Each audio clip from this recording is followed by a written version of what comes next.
Welcome to Get Chatty about your local businesses, a podcast about small businesses serving the LGBT plus community, friends and allies in Melbourne and Victoria. And our audience are not just small businesses. Side hustles, creative ventures, non-profit, or even if you're looking for a bit of business-based inspiration, this podcast is for you. From youth workers to founders of Red Ink Words, today's guest is Julia Wood. She's making an impact by supporting mission-driven businesses with grant and tender expertise. We chatted about overcoming her initial self-doubt about working solo, how she helps her clients, and the difference between grants and tenders and how it works. And this is time for us to welcome Julia. Welcome today to this episode of Get Chatty about your local businesses. Now today I have a new friend, Julia Woods from Red Ink Words. Julia, can you tell us a little bit about what is Red Ink Words? So Red Ink Words is my business that I've been running since 2019. So I am a tender and grant specialist, and I help mission-driven businesses apply for tenders and grants and also find them and also review. So anything to do with tenders and grants. Fantastic.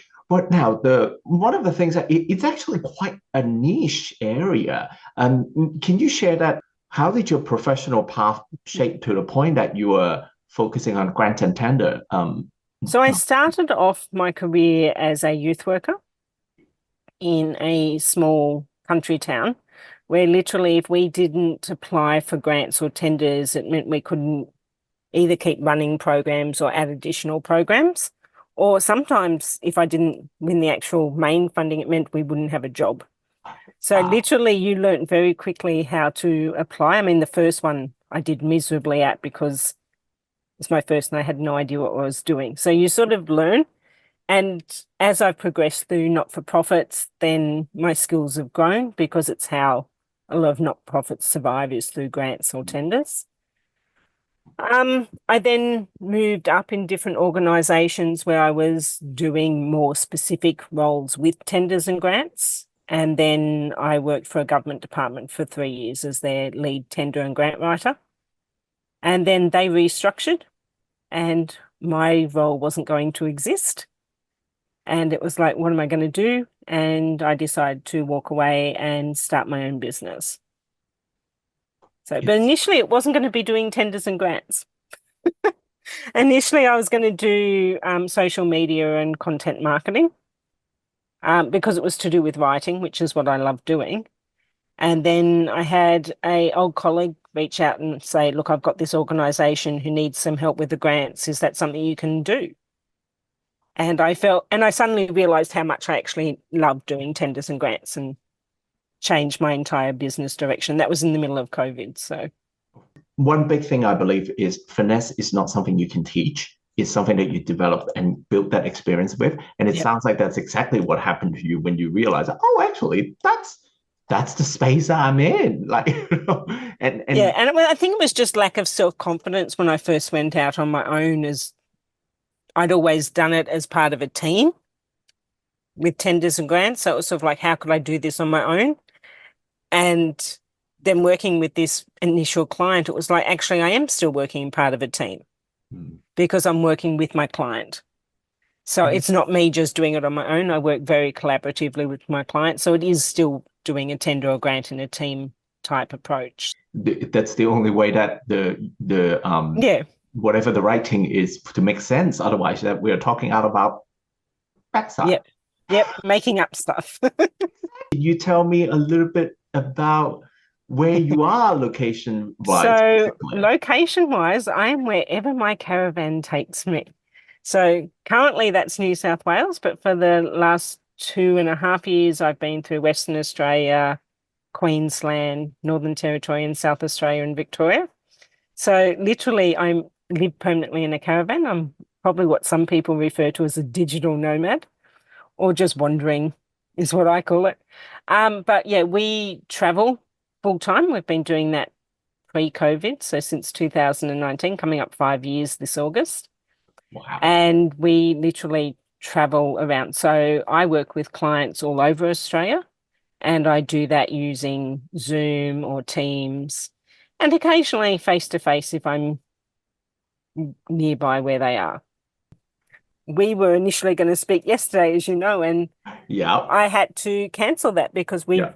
I'm currently in New South Wales, and we've had 2 or 3 days of such heavy rain and heavy cloud cover that our power Yeah. was not being filled up by the sun, which meant we literally had to be very cautious of what power we were using, and we were watching our power drop and drop and drop. And then the sun came out, and now we've filled up, and we also filled up our water tanks. So, but, we literally have to roll with what the Well, nature gives us or what the yeah. circumstances are. Or, if I've got a lot of client work on, then we might stay in a place longer so Hmm. that I can get my work done, and then we can go and see things. The digital nomad experience, it might not always be as glamorous as some YouTube Oh, I wish it was all rainbows and sunshine and oh God. beaches, but Nope. it's not. Like, No. we quite often have stayed in what people call gravel pits. So you'll see on the side of the road, there'll be these big gravel areas. Yep. We'll stay there Oh, because the local caravan park's full, or the local campsite's full, or it's got really good internet. And we may have only been planning on staying one night, and I've had an urgent client call come through, and I've now got 10 hours of work to do in the next 2 days. And it's like, we don't have time for me to drive. We're just going to sit and work. well, there you go. So it's not all sunshine and rainbow. Yep. There's a lot of planning, but also not planning that goes into it. So, like, we've got an idea of where we're heading, Hmm. and I've got lists and lists. I'm a list person of different things that we can go and see or do in each area, but there's no more plans than that, if that makes sense. So at the moment, like, we've got doctor's appointments at the end of April, so we're sort of bouncing around until then, and then we've got an idea of what we'd like to do. But, if an area floods or Yep. something, then we choose a different direction. So, There you go. If there's a huge storm and the area is flooded, like head towards a different direction. and Well, we've had that happen. We've been evacuated from places because of floods and oh, fires, and we've left areas because of huge windstorms, 100K winds. It's like, tiny little caravan, we might move. no, no, So, no, no. But there must be a lot of really amazing thing and positive things about working remotely and having this very unique experience. Can you share a little bit about that? I think the advantage is that we can choose whether we like an area or not.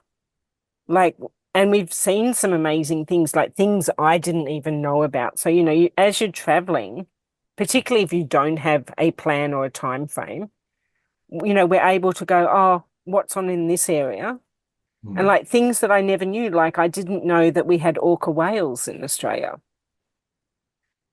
And for me, that was always, you see Free Willy and all those movies, and it's always overseas, but we have orcas at the bottom of Australia. So we actually went out on a cruise and saw them, and, waterfalls that we never had heard of. And, some of the people you meet are also really interesting. We do a lot of small towns. We don't do a lot of cities. So,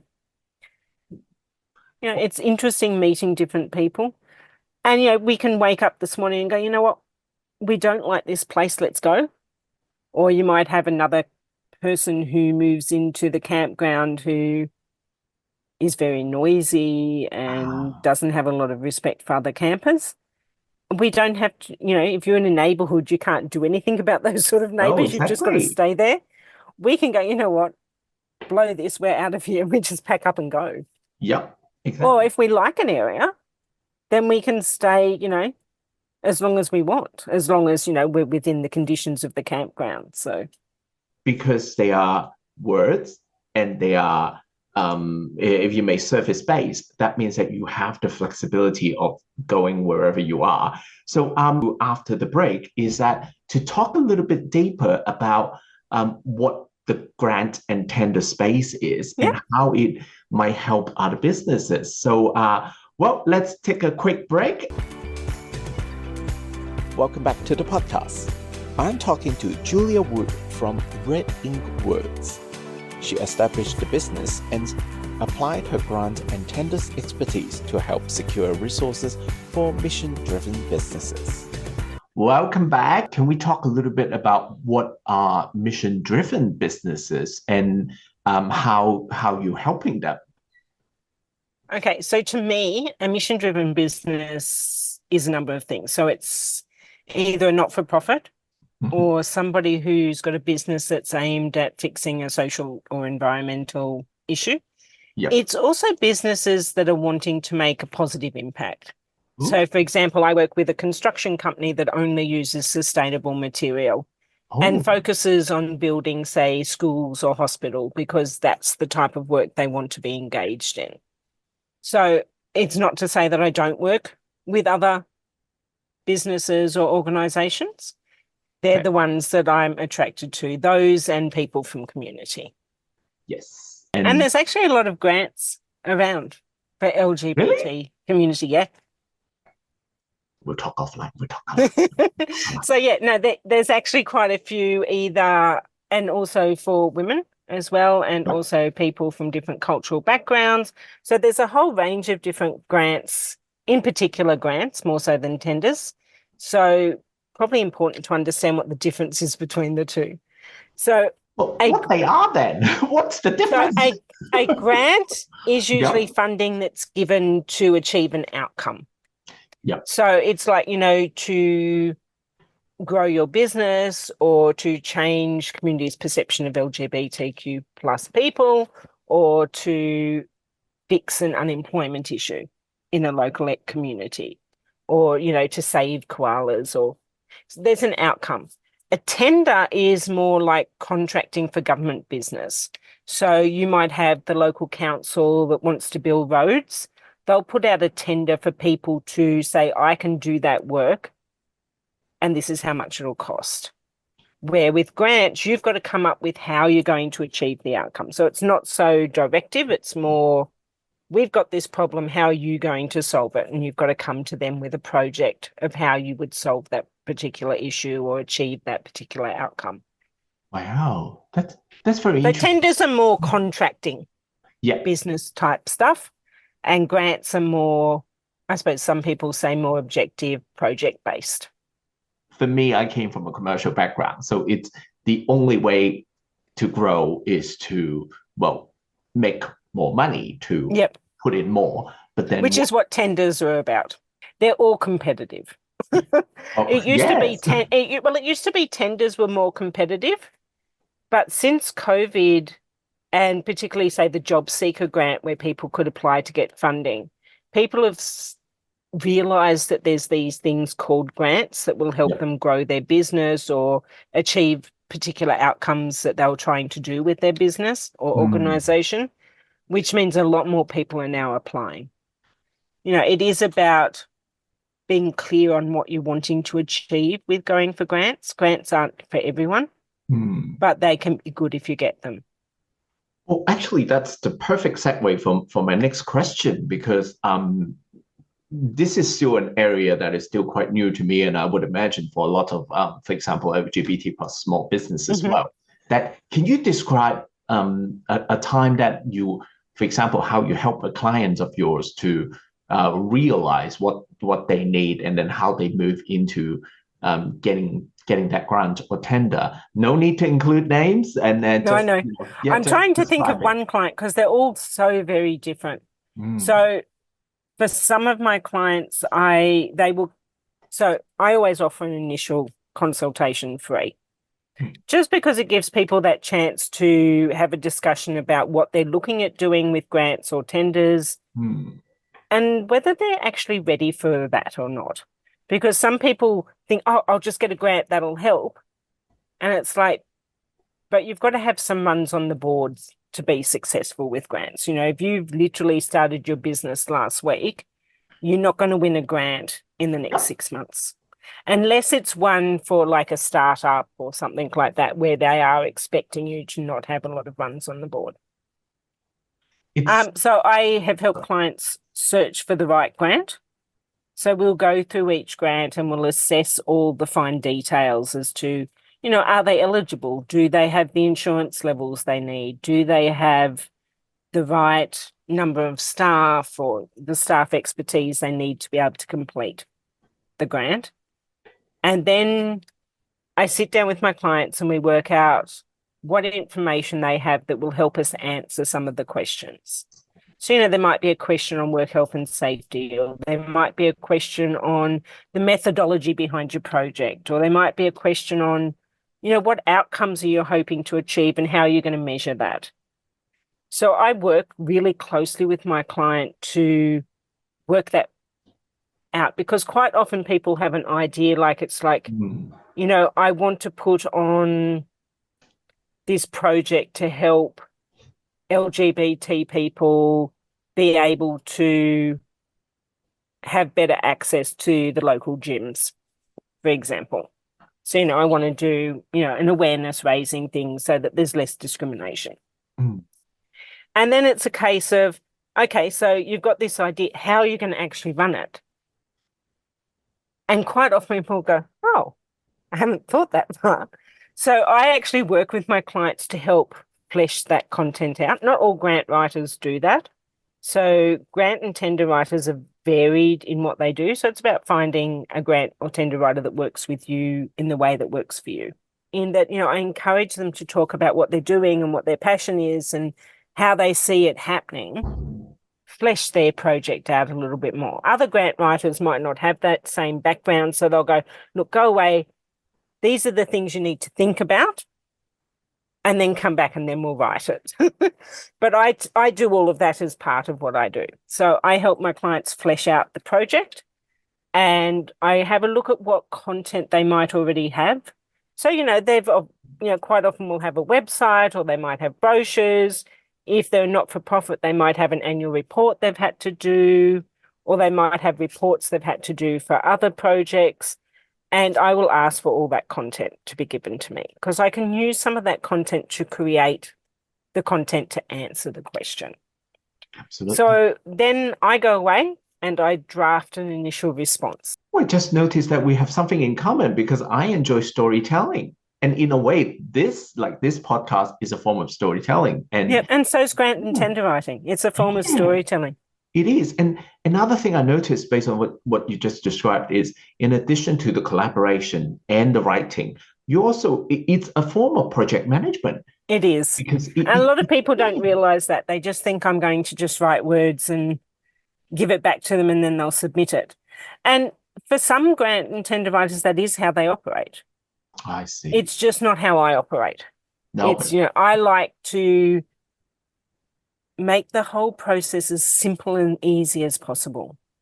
And understand tenders and grants can take a lot of time and a lot of hours and a lot of brain power that people have to do on top of what they normally do. So, if you already have a very busy business and you've got lots of things happening, it's another ball you've got to try and juggle. So my whole aim is to make the whole process as simple and as easy as possible for my clients. When I work with other small businesses, is that, for example, when they need a digital ad, well, the first thing that I want to check with them is, do they need it? Kind of similar to what you were saying before. It's like, well, do you need the ad? You might have to ask a difficult question. Mm-hmm. You might have to have that difficult conversation. It's like, this is not quite for you, that's why I do that first appointment for free. It's like, literally, let's have a look at where you're at and what you need. Yeah. And I've had clients where I've said, look, if you want to go down looking at grants, these are the things you need to have in place. There you go. I've had clients come back 6 months later and say, look, I've got all this. Can you now help me find a grant? Well, and it's like, yep, let's go do it. So, much better. And it is like, sometimes you're just not ready, and that's okay. And sometimes you're ready and let's go. I've got other clients that I work with who literally are very comfortable in writing the grants, but they're finding they're not having a lot of success in winning. So I will sometimes just help people with a review, which means basically I'll review what they've written and I'll either give feedback or give them some writing around what they need to put into the answer to be more competitive or to explain what they're saying a bit better. I want to point out is something that is more than AI or ChatGPT would do, is because they might be a good start, but then when you need to review it with your understanding of the person, the finesse that you have developed from understanding the grant and tender space and what kind of question and what answer that would be. Because one of the other thing is, like, as we talked about before, there might be difficult question or difficult conversation you have to have. And well, the format of the nature of apps like ChatGPT is to predict what you want to hear. So it's not the compatible. You need that human person. Yeah, and ChatGPT does this thing that I call motherhood statements. What do you where mean? literally they're giving you statements that don't tell you anything. So it's like they'll say, yeah, we're going to do amazing things and we're going to make sure that we're going to have all these programs, but they don't do the and what. Yep. It's like, we have an amazing work health and safety system. And what it is. And wow. How is it where's the helping rest of the people? question? Why is that relevant? What is that telling me? It's like, I can't just, and I have this metaphor I use. It's like, you can't just say, I've taken a bite out of the apple. It's like, here's the apple. I took this bite out of it. This is what it tasted like, and this is how it's going to impact. So you've got to give all that bigger detail around it. Now, before we go on another break, what I would love to do is get to know what you would like to do, and if you have a message to the mission-driven businesses in Victoria, and Well, if you need someone to help you, give me a call. That's probably the biggest thing. Yep. I'm always looking to hear people's stories and see if they're ready for tenders and grants. And to even give advice about finding a tender or grant writer. I suppose that's probably the big thing, is there's lots of different tender and grant writers out there and they're all very different. Yeah. So some people specialize in certain types of tenders or grants. A lot of grant writers won't write tenders and a lot of tender writers won't write grants. Well, because one's more objective based and one's more facts and figures. It's a very different style of writing, depending on which one you're going. Well, we'll take a little break, and then I am going to hit Julia with a lot of random questions that she probably will be like, what the fuck is happening? Yeah, maybe. And cut.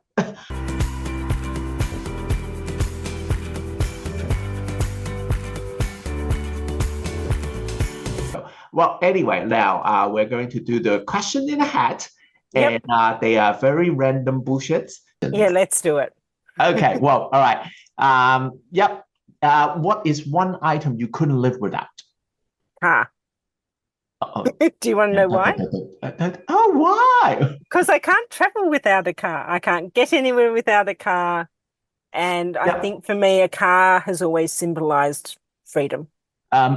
What's one piece of advice that you receive and you would like to pass it on to the community? Yeah. Consider what message your actions are sending, which actually came from my best friend when I was about 38.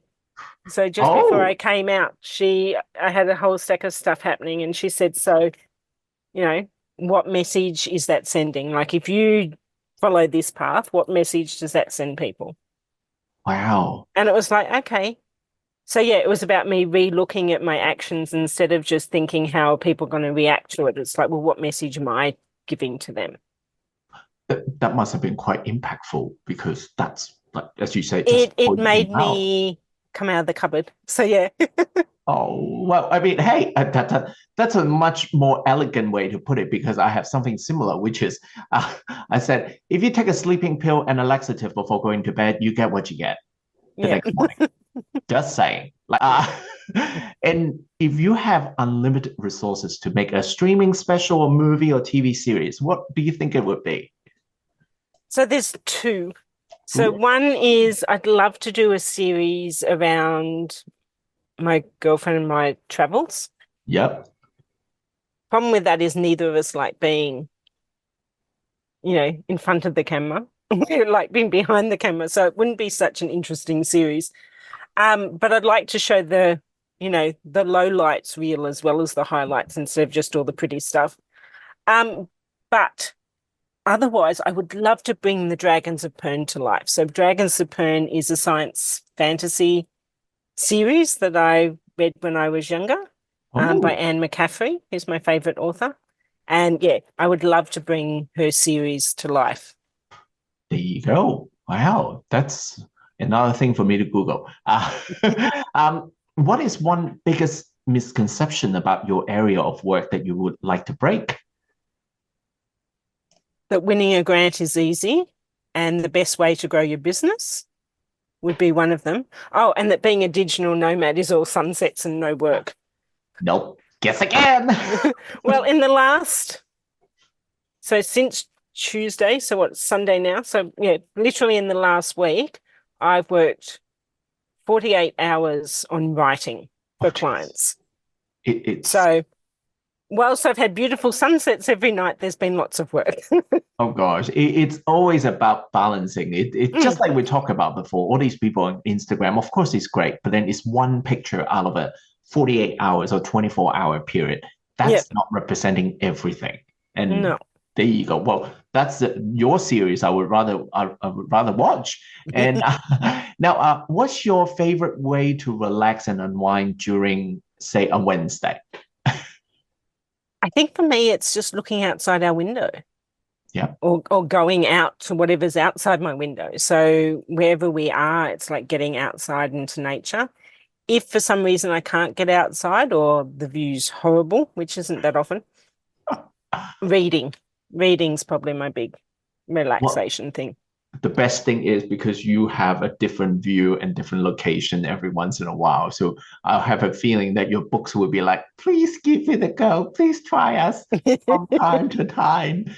If any of the business or organization or not-for-profit that want to reach out to you, Julia, do you mind sharing your contact detail again with us, please? So there's my website, LinkedIn, where I'm very active, Instagram and Facebook. Amazing. And all of them are listed underneath the show notes. And thank you, Julia, for taking part in this interview. And thank you so much because, Sunday is your work day and I better let you go back to your work. and of course, I hope you enjoy some sun in New South Wales, which is sunny today. Yeah, we got beautiful sun today. So looking out over the beautiful dam. So. Wonderful. Well, in that case, have a wonderful day and thank you again. And everyone, please check out Julia's website or social media and let's get chatty about your local businesses. I started the interview thinking we got along because we're both storytellers. But then I realized I also learned much from her. Here are 3 of my top learnings. She extended what she learned from within to help others. There's a clear parallel between how she broke through her own barriers to start the business and how she helped others to discover their whys and clarity to take action. It's hugely important to look into the future sustainability of her clients' work and work closely with them to articulate the best way possible. Mission-driven business are not always popularity contests. So being realistic, frank and fearless is one way to help her business thrive.